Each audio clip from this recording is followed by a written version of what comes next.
Hey you guys, this is Kathy Nobles coming to you from Reaching Our Youth. As I am sitting here relaxing, I thought about all of the many teens that did not get a chance to come to our recent workshop on the need to respond. So I wanted to just come to you, parents, and ask you to just show your teenager, even the little ones in elementary school, because it affects us all. We all have a need to respond, but the question is, are we responding at the right time? Sometimes we feel like we always have to take up for other people, so we feel like we need to respond for that. We feel like we want to claim our territory, so we need to respond for that. And there are so many different things that we think that we have a need to respond for. So we wanted to come in on Saturday, and well, we went in and we talked to the teens, and we had a handful. So we always welcome you to come out and have an open discussion, open dialogue with us, the teenagers, when we have our group teen sessions. So we went in and we talked to the teens about the need to respond, and we came from three different categories. One of the categories was dealing with reacting to your enemy. We talked about why is it so hard to just walk away, and a lot of times what we were discussing was we feel like, well, I need to claim my territory for one.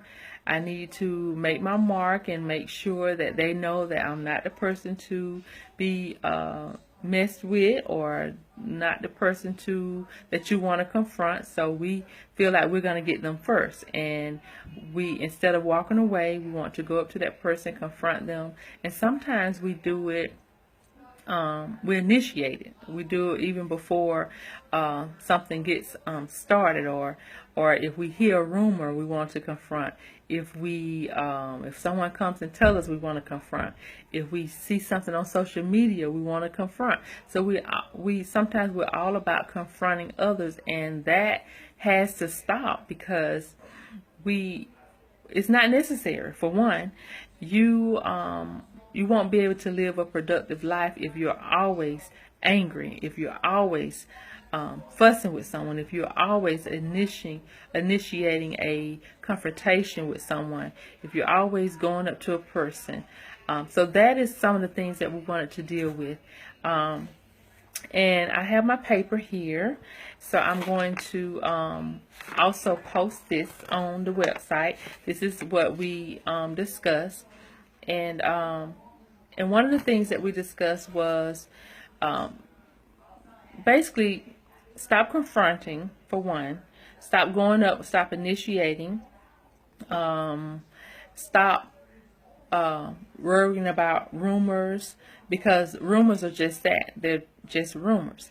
And if they're not rumors, then it's a fact. So you can't confront people, or you shouldn't confront people because of rumors, and it doesn't make any sense to confront someone because of a fact, because if it's true, it's going to get out. If it's a rumor, then they're going to spread it anyway.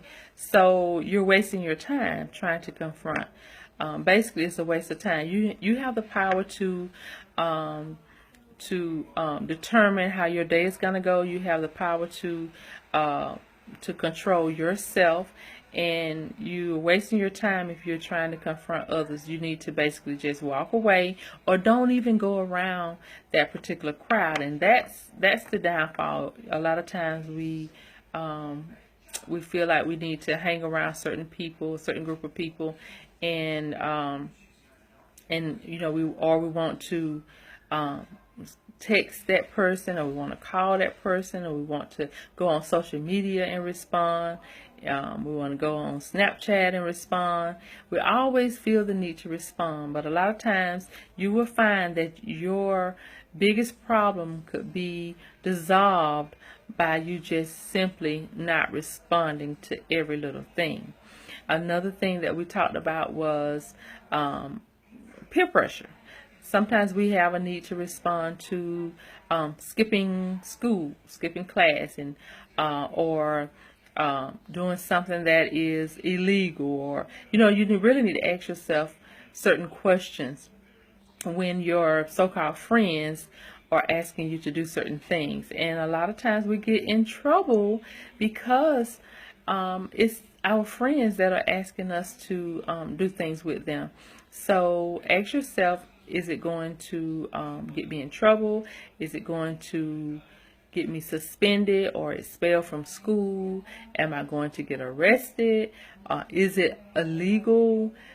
Is it going to harm me, make me sick? Different things like that. And if it is, and you know that it is wrong and it's not following the school rules or rules in the community, then you don't need to do it. And it's as simple as that.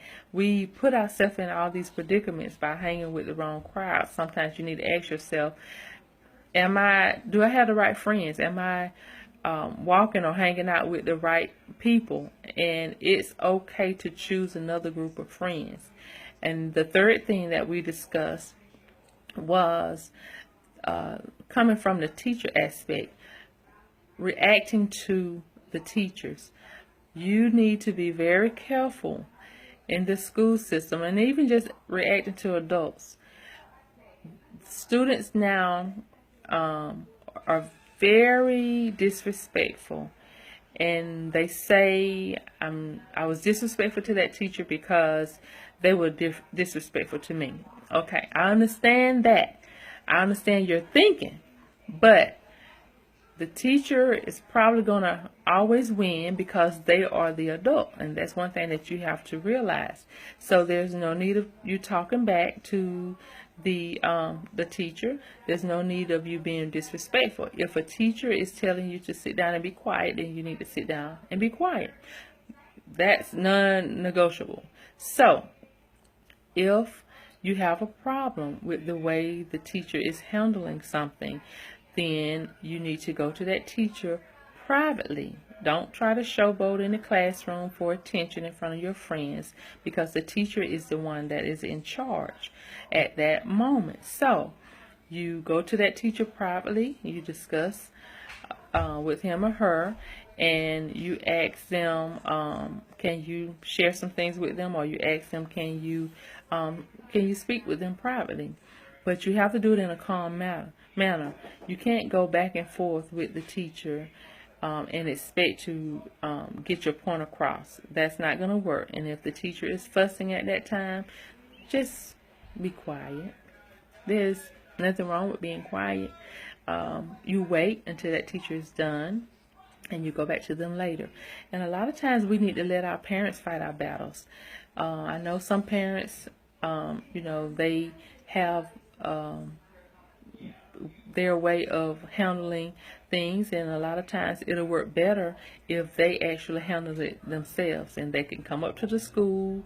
You can let your parent know, you can let the administrator know, you can let the counselor know that the teacher was treating, if you felt like the teacher was treating you unfairly, then let someone know, let an adult know. Don't try to handle that situation yourself. The parent needs to fight your battles for you. That's what they're there for. We're here as parents to protect you, to keep you safe, and we will fight your battles until you are old enough to handle it yourself and to know how to conduct yourself appropriately towards an adult. So don't be disrespectful. Don't be rude and disruptive in class. If a teacher is treating you inappropriately, or if you feel like that teacher is in your space, or they get too close in your face, turn your head to the side, and once you turn your head to the side, let them finish. Don't turn your back though. If you turn your back to the teacher, that is also deemed as being disrespectful. So turn to the side, let them finish saying what they have to say. Don't say anything to them.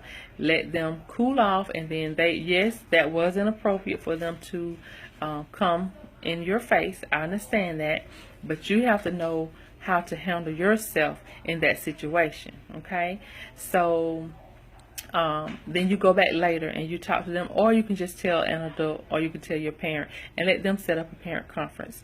And parents, please make sure you know both sides of the story.